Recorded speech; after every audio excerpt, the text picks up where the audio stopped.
Bula, and welcome to Breakfast Buzz, Season 1, Episode 3, a podcast by me, Culden Kamea, on issues that keep me awake at night. My guest today is Mr. Peter Thompson, a former resident of Fiji, back in the days before independence.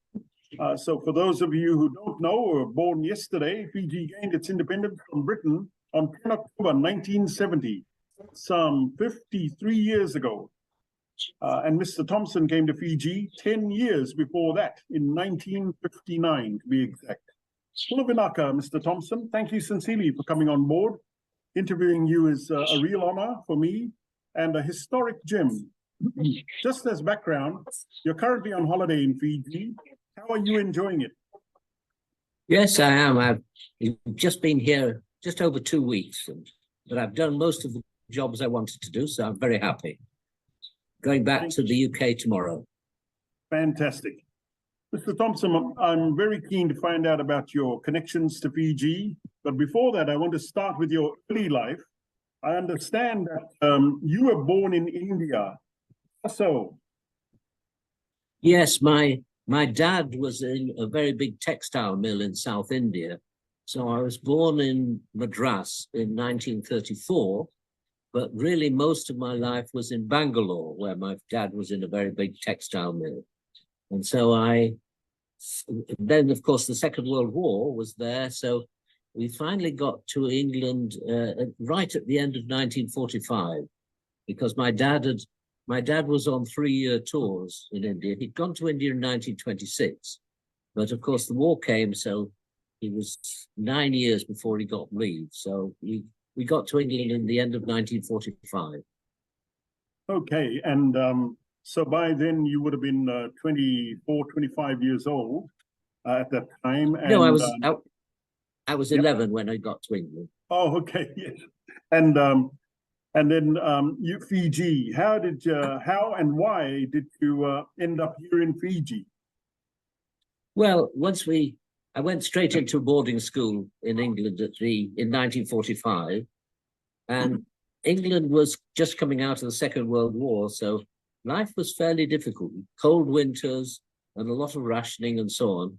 But I did fairly well at school, but by the time I got to about 16 or 17, I decided that I would prefer to work overseas than in England. And so at that time, I went to university and got a degree in agriculture. And at my last year at university, I applied to the Colonial Office for a job in the Colonial Agricultural Service. And as a result of that, I was accepted. And at interview, I asked for the Pacific, because I calculated that there was best chance of getting in a respectable career before independence, where African colonies were already going independent. So I asked for the Pacific, and I was lucky enough to get it. So as a result of that, there was a 2-year scholarship. So I did a first postgrad year at Cambridge. And I should explain that the normal track for administrative officers in the colonial service was graduation and then a year's postgrad, either at Oxford or Cambridge, to learn the local language. Yes. And in this case, Fijian was taught in Oxford usually, but there was one other Fiji administrative officer in my year, who was Alan Scott, who ended up here as head of establishments in the colonial service. And yes. So the second postgraduate year was at the School of Tropical Agriculture in Trinidad. And the beginning of my first year in Trinidad was the beginning of Winston Thompson's 4-year course. So Winston Thompson ended up the equivalent of a bachelor's and a master's degree in Trinidad before he was posted back to Fiji. Yes. So I arrived in Fiji at the end of 45, having met an air hostess in Trinidad, and right. We were married in Suva in 1960. Right. So I was very lucky to be posted to Teivovo level in the Singatoka Valley for 10 years. So I was very, very, very lucky. So can you tell us about the early life up there in the Singatoka Valley? Well, at that time, there were two. I suppose there were two major research stations. There was Coronavir in Sigatoka, and then in time, oh gosh, we must have ended up with another 6: Waningata, Singanga and Vanulevu, Domwilevu, here on the off the King's Road, and then a dryland station in Nandi. So I think we ended up with about 2 major and maybe 6 smaller experiment stations. And it was a question of trying to get cropping systems and crops that were suited to the areas.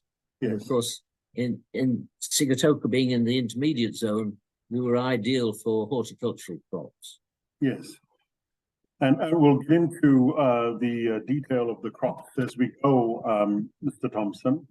So you were, the research station in Sigatoka was already set up, established when you got there? Or? Oh, yes. It was established in 1927. Wow. But originally to work on cotton, which really never was. For cotton, you need a really good dry period at harvest. Yes. So that you could harvest the cotton balls, and Fiji never really was good enough, and so it emerged. And the other important thing that happened in 1932 was for the government to introduce mahogany seed from, in those days, British Honduras, which is now Belize, and they planted 100 mother trees at Sigatoka at Novelda level. Yes. And my first year on the station, 1959, the forestry department came and harvested the first seed, the first ever mahogany seed. And the seed, it's a winged seed that's in a pod about as big as a potato. Yes. And so the forestry department, using long bamboo poles, knocked the pods down before they opened up and spread the seed. Then they opened them and dried the seed, and that ended up providing planting material for 10,000 hectares of mahogany. Wow. And as you know, mahogany has been a great success story. Yes. But every one of those plants has originated from the lower level. Yes, that's amazing. And when there was the Spate coup, the Spate came on to the BBC claiming that this was all a native species and so on. And of course, I tried to speak to the BBC and said, well, actually, it was all planted by the colonial government, but of course they didn't want to hear that. But our main activity was actually horticulture and livestock. So we had a purebred herd of Santa Gertrudis cattle, a purebred herd of American Brahmin humped white cattle for working bullocks. We'd introduced, for instance, tilapia. In Fiji, they talk about it as Ika Malaya, because it was introduced at the same time as Fijian troops were working on the Malaya campaign. But we introduced tilapia, and we had 3 big ponds where we bred the tilapia up and then introduced them to the rivers. And tilapia would probably be the most dominant of the freshwater fish in many, many parts. And from Sigatoka, we sent fingerlings of tilapia to all of the Pacific Islands. Wow. We put the tilapia into water in 5-gallon cans, filled it with oxygen, and sent it by air freight to Samoa and Solomons and so on. So it was a big success story. Yeah, that's amazing. It's amazing for me to hear from you, to hear from someone who was here in the colonial government before independence. It's sad too. It is very sad too, Mr. Thompson, as a local, as a citizen of Fiji, because I know that agriculture has really fallen by the wayside in a lot of ways. I mean, our mahogany plantations are. It's very sad. It's very sad. Yeah.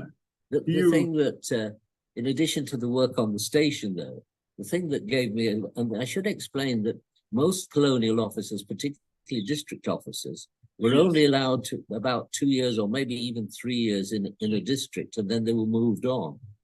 And that was deliberate government policy. They didn't want the district officers to get too involved locally. Yes. But in my case, I was at Teivovo level for 10 years, Yes. and I got very involved. And one of the things that I almost drifted into was setting up a cooperative originally to make millet brooms. Millet is a kind of sorghum that's grown for its long fibers. Yes. And we had good results on the station growing broom millet, but there was no outlet for it. So we set up a co-op to make the brooms. And they, over the time, first of all, we were making it using hand machinery imported from America. Right. And then we joined forces with the New Zealand company from Auckland. Right. And our Fijian workers went down to New Zealand to learn how to use the machinery. 5 of them went to learn how to use the machinery in New Zealand. And then they brought the machinery and the workers back to in a new factory that we built just further up the valley, right next door to the research station. Yes. And in time, before I left Fiji, we were exporting to New Zealand 1,800 brooms per month. Wow. So it was a huge, and then we also were very involved, the co-op was involved in passion fruit production, and sadly, we ended up with 32 branches of the Valley Industrial Cooperative Association in 1,200 farmer members. Wow. And the reason that we could be so successful was because management all came from, apart from myself, of course, all came from Peace Corps volunteers, American Peace Corps volunteers. And so over the time, we had 5, all very, very able young men. Yes, they were all men, I think. Yes. And that was the reason that the management was so good. Yes. But sadly, after I left and after independence, it all slowly declined. And the real problem was not that there was a lack of management skills in Fiji, but a lack of management skills that the co-op could afford. Yes. Because obviously we couldn't compete with the commercial outfits and so on too. So Yeah. but at the time it was an exciting development. It was nothing to do with the agriculture department, really. Yeah. But that's amazing. The rest of yes. Sorry? No, that's amazing, So, because those brooms are a downstream process. After 10 years in Teivovo level, independence was round the corner, 69, and already people, expats, colonial service officers, Yes. were moving. And so I was then 2 years at Coronavir, Yes. in charge of Coronavir for 2 years in Missouri. And at that time, really, it was struggling to keep the department going because of loss of staff. But then they brought in a chief research officer on contract, and he only did 2 years. And then they were going to bring in another contract officer, British contract officer, and he and I didn't see eye to eye. And so I was about to, I was quite entitled to leave after independence. Yeah.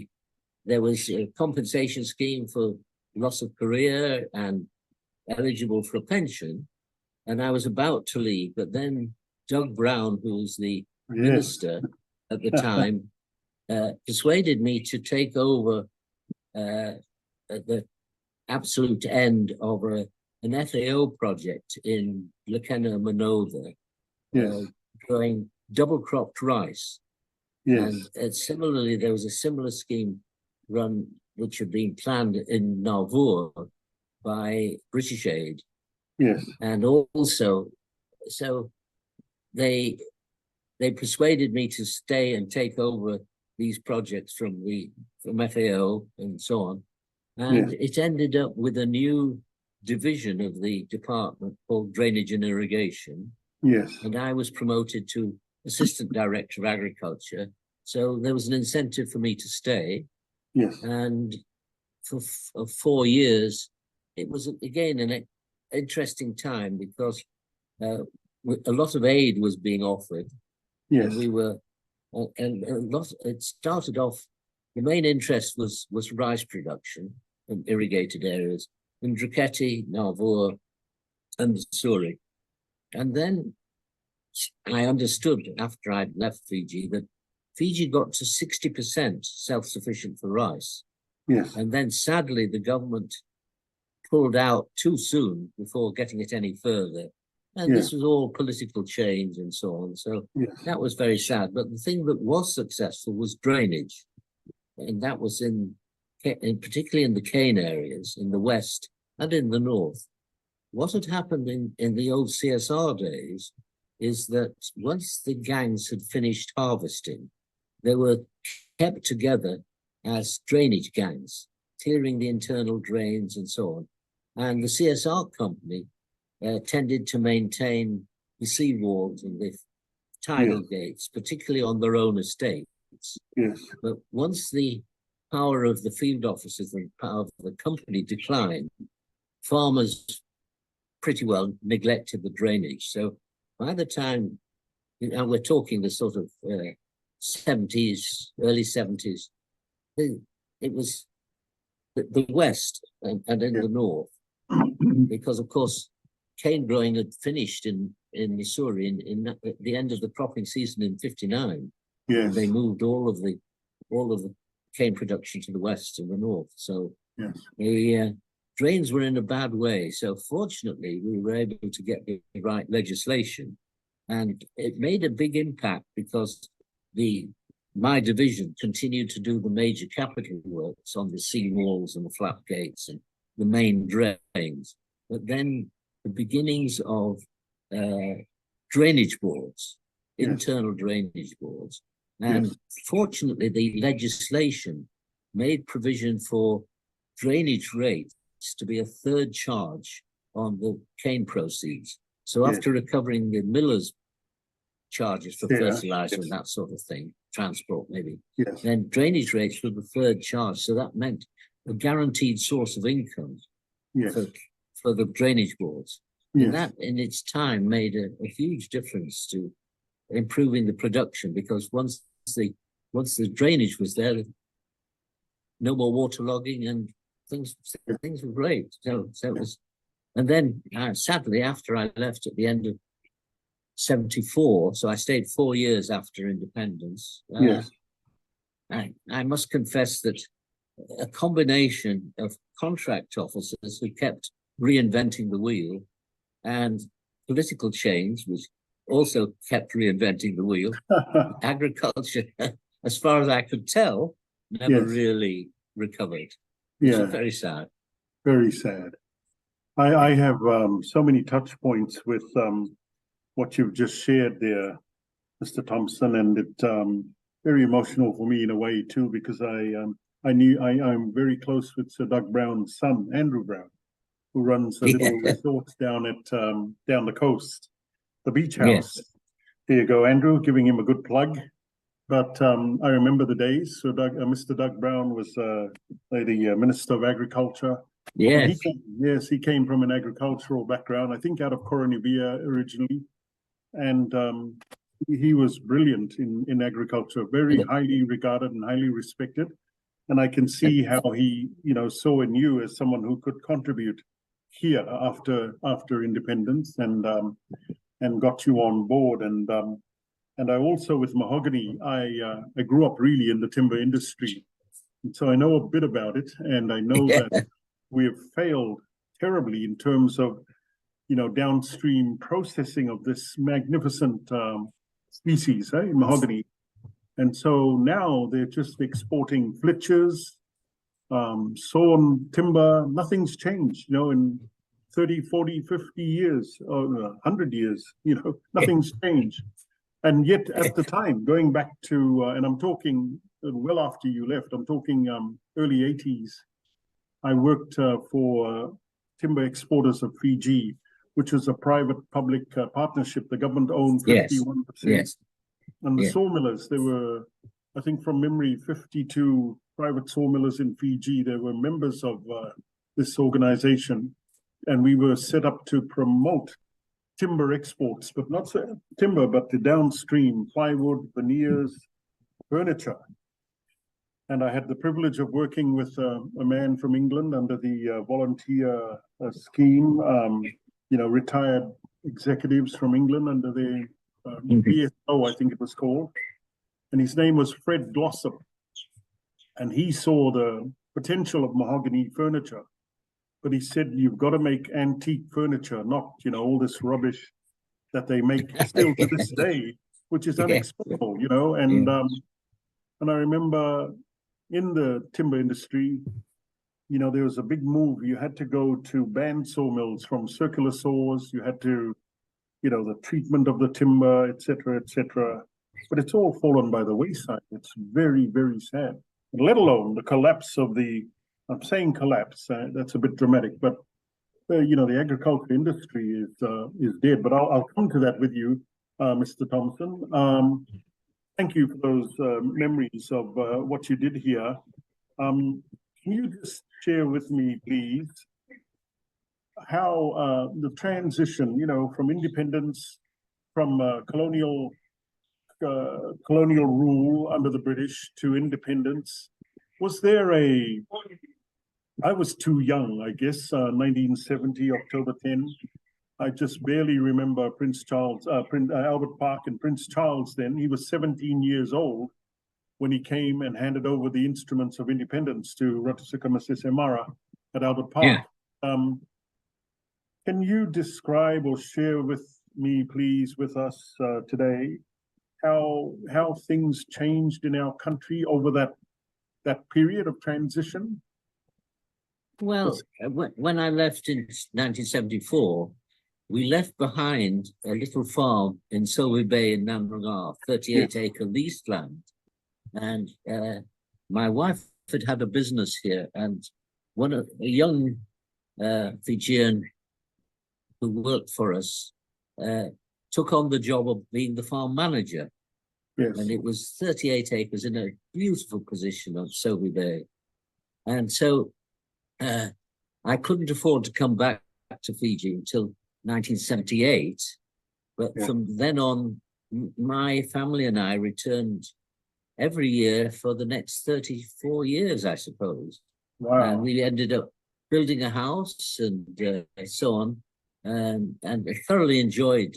And we never made we never made a profit, but we kept meticulous records, and we lost a total of about £200 a year for 32 years.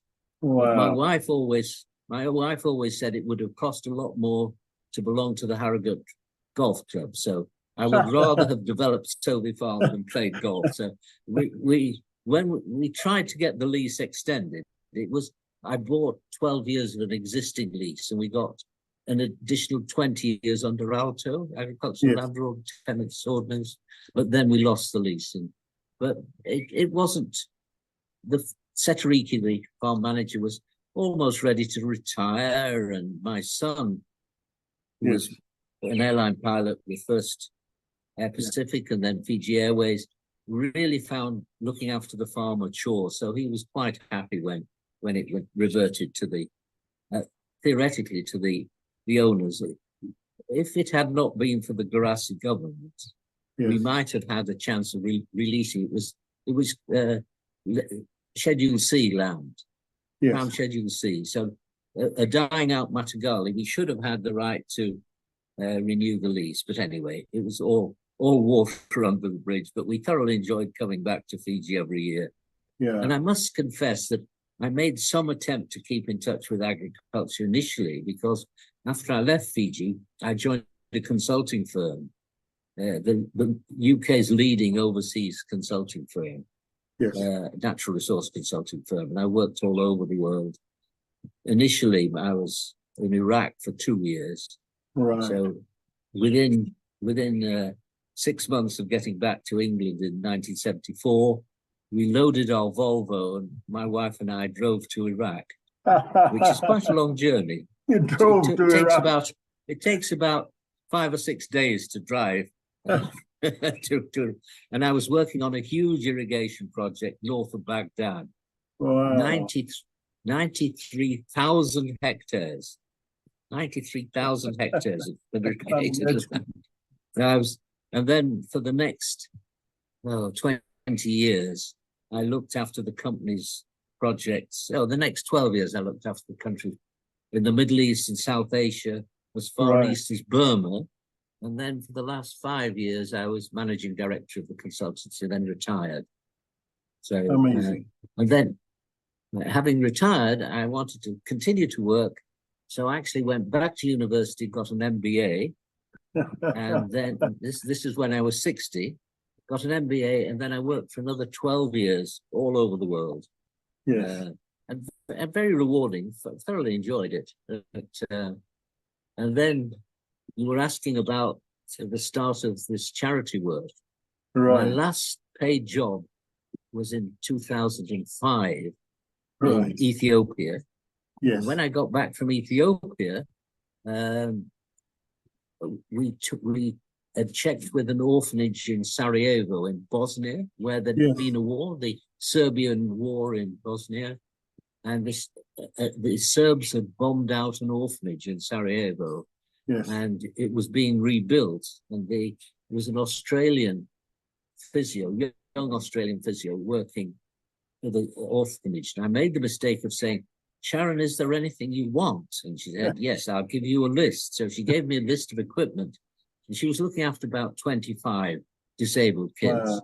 They gave me a list of equipment. So that summer, 2005, a retired doctor and I loaded the first van load and drove it from North Yorkshire to Sarajevo to deliver to the orphanage. And then I suppose for about the next 2 years, we continued to be offered equipment from the UK. And then 2009, we sent the first 2 40-foot containers, because driving a consignment out is quite good fun, but it's not an economic thing to do. But 20-foot or 40-foot containers do become economic. And so fortunately here, because we were coming back to the farm every year, we were introduced to the Spinal Injuries Association. Right. And in particular, a very unusual quadriplegic called Josko Wanikiasi.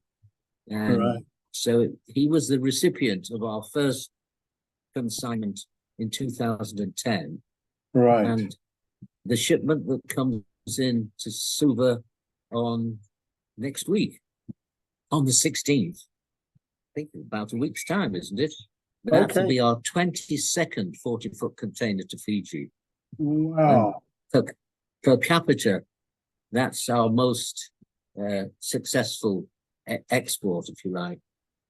And so the 21st, when I came this time, I added up the figures, and 21 consignments accounts for 12,000 items of equipment. And an item can be anything from a hospital bed to a pair of crutches. Yes. And that includes over 3,000 wheelchairs and 1,500 items for the Hilton special schools. Yes. For disabled children. So, yes. That is absolutely fantastic, Mr. Thompson. I'm very, very humbled by you allowing me to interview you and share all of this. Yeah. Amazing. So we're very and sadly, Josko died about 6 weeks ago. Oh. And so this trip very much is to try and ensure that the legacy of his work continues in the future, and I'm sure it will. I'm sure that this 22nd consignment will be properly distributed and so on. So that's absolutely. We're very anxious that the legacy of Josko, because his last 2 years, he worked for the Pacific Disability Forum in Teivovo House, headquartered in Difference. And so, in addition to supplying Fiji, we're very keen to see if we can get equipment through Fiji to the other islands, or else direct. And so this time we've been talking about the possibility of getting a consignment to Samoa. We sent a consignment to Samoa in 2013.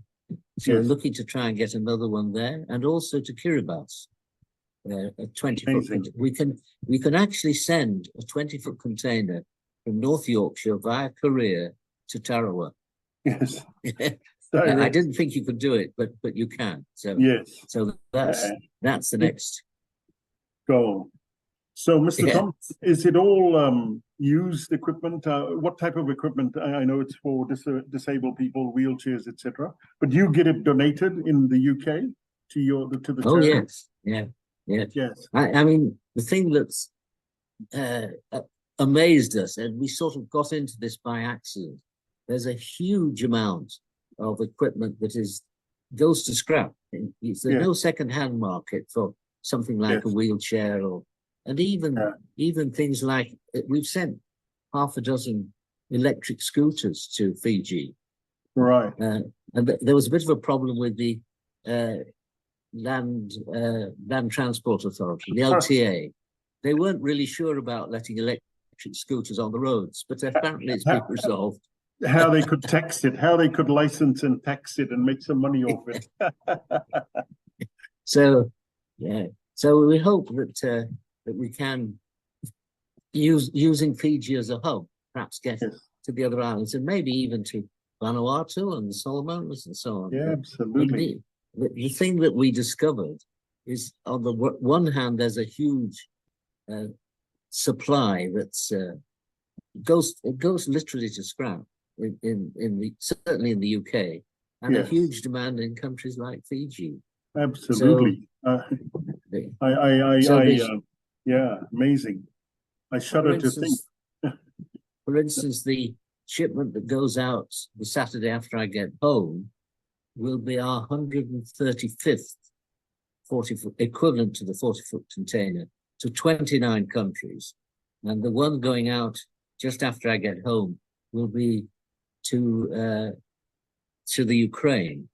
Right. And because so far we must have sent the equivalent of 13 40-foot containers. It all goes in big Arctic trucks, but each Arctic carries the same as 1.5 40-foot containers. Yes. And so far, most of our stuff to the Ukraine has been going to military hospitals, because, of course, military hospitals have got their own casualties. Yes. But in addition, the Russians are making a very successful attempt at bombing the hospitals. Yes. Including maternity hospitals. And so there's a huge demand in the, and also a country called Moldova, which is squeezed between Romania and the Ukraine, has been something we've been supplying. So we're keeping very busy anyway. And what we have now is we have depots collecting equipment from across the country. We have a depot in Inverness in Scotland, one in Yorkshire, one in Lancashire, one near Bristol in the southwest, and one near Cambridge in the southeast. Yes. And we can load containers from Bristol, Cambridge, and North Yorkshire. So it's just grown and grown. So. Sir, I can only salute you. I just mind-boggling. It keeps me busy. Yeah, anyway. Just thinking, here you were coming out as a young man, 1959, to Fiji as a young officer in the colonial government. And, 50 years later, more than 50 years later, we're still benefiting from your generosity and kindness to this country long after you left.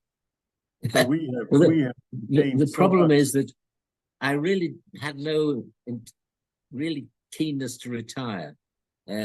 Because I didn't play golf, and I got too old to do serious swimming, so I just kept working really. And this charity, it was just taking advantage of a huge surplus that until you looked for it, you didn't realize that, because it's not just stuff coming out of the National Health Service. It's also care homes, it's individuals. Someone dies, donate. One of the big things that, thanks to Josco, that they realize is that a wheelchair, if you're disabled, a wheelchair is not enough. Yes. If you're severely disabled, you need a whole range of stuff to make life tolerable. Yes. The Zimmer frames, commodes, hoists, and of course the hospitals have a great need. In fact, it's just yesterday we called in to see the CWM because they received quite a lot of stuff from us. So, that's absolutely amazing. I am truly humbled. Keeps me busy. I thought I'd be talking to you about cassava and dalo and bananas, but you've done so much for our medical industry. So I just want to bring you back, Mr. Thompson, to the agriculture sector. And, ever since independence and really sadly, in a way, the politicization of the sugar industry, and I'm sure you know a bit of that history about how it's, been a political game and force. And with all respect to the farmers, the early Giramatia who came out from India and worked these cane farms and built the sugar industry for the CSR, and then purchased their own little leases, plots, and farmed sugarcane. It really has come to an end. The Minister of Sugar now, Charanjit Singh, has just come back from India. And I think Biman Prasad, who's the head of the National Federation Party and who is the Deputy Prime Minister and Minister of Economy, said earlier that this government is going to pump $400 million into the sugar industry to revive it. And I wonder if it's not, we're flogging a dead horse, given the price of sugar in the world is just plummeted and continued ever since we came out of our special pricing arrangements with the European Union. It's the end, eh? And what do you think of the sugar industry and the potential? The thing, looking back, the problem, a very big problem, is the farms are too small. Yes. You can't really make a living out of 10 acres any longer. And this is the same the world over. So because of the land tenure system in Fiji, it's not been easy to get bigger blocks of land. Yes. And then, of course, you find that, as I know, having spent 32 years at Selby Farm, and managed to lose £200 a year every year for 32 years, there's nothing easy about small farmers. Yes. It's hard work. You've got coups, you've got hurricanes, you've got floods. It's not easy. And a job in the tourist industry is a lot easier than a small farmer. Yes. In spite of whatever government help they give. But people have got to be able to make a living if they're going to farm. So it's been very difficult. A natural progression and evolution of the sugar industry is the fact that the next generations, the younger generations, they're gone. They don't want to be cutting cane, they don't want to be farming. No, that's right. And when I last spoke to the last chief executive of the Sugarcane Growers Council, he said to me, Culden, the biggest challenge is the farmers are aging. So when you go out to the farm today, there's only grandma and grandpa. All the younger generation, they're living in Suva, between Suva and Osori. They're working in banks, they're working in companies in Suva, and they ain't coming back. And you can't blame them. They've got an education, they've moved on, but it's harder and harder. So our total sugarcane production is plummeting year after year, and yet. But I've worked, for instance, in the Caribbean, in the small Caribbean islands, which are now totally dependent on tourism. Yes. They've lost all of their agriculture. The sugarcane's gone, and if anything, making money out of small boutique things. small boutique distillery, perhaps using cane juice or very specialized. And in St. Lucia, for instance, they revived cocoa for very high quality, highly expensive chocolate. Yes. But I've worked also in what's now Guyana, which used to be British Guyana. And fairly recently, we had a project reforming the lands department. Yes. Sort of privatizing the lands department into a commission. And the interesting thing was there where the sugarcane and rice, and the rice farmers were able to get together as bigger groups, and so they've got their own rice harvesting machinery, which we brought into Fiji years and years ago. But you can't do this on 10 acres. You need bigger land, mechanization, and that if you had that sort of situation, then you find youngsters would come into the business. But seeing dad and granddad working all hours and earning a pittance, anybody with an education thinks, no, thank you, sadly. But it's not just Fiji that's got the problem. Right. So you see that as the future for this country in terms of the sugar industry. It'll just continue to shrink, to consolidate to very small, specialized, as you say, producing rum or producing some other downstream products. But also the possibility of aggregating land some way. Yes. I think the Fiji Sugar Fiji Sugar Corporation does that. But nobody's going to invest in agriculture unless they've got security of tenure. Yes. And 10-year lease isn't going to attract the serious money you need. Yes. Mr. Thompson, I think the Fiji Sugar Corporation actually renews leases or takes over leases and is consolidating it to the point now that the Fiji Sugar Corporation are themselves the biggest cane farmers in this country. They've got some very huge tracts of land, this really goes back to the old estates, the old CSR estates, which have been, but small farming.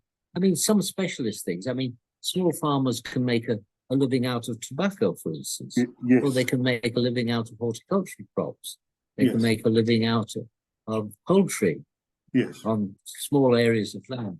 So, and that's happened in Fiji, but something like sugar and rice, you need to go big, unfortunately. And automation, automation. What about industrial hemp? Have you come across that in your career? Come across hemp production, commercially industrial cannabis for commercial medicinal purposes. I've never. If anything, I've been involved in projects trying to stop people from growing opium poppies and so on. So I don't know enough about commercial. I mean, obviously, I do remember an agricultural officer who came from the University of Hawaii in the 70s with a pocket full of marijuana seed in Sigatoka, and he wasn't quite sure what to do with it, so he scattered it under the hibiscus hedge outside the police station, and he watched it very carefully, but I don't think he ever got a crop. Oh, that's so funny that he scattered it in the police station hedge. Very smart thinking. No, it's been bandied around in the last elections that industrial hemp for medicinal purposes is very lucrative. Yes, I've known knowledge of them.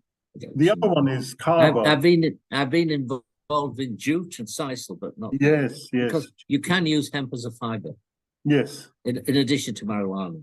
Yes. I mean, different varieties, obviously. Different varieties, yes. Kava is Kava, production of Kava down the track to downstream rather to medicinal purposes.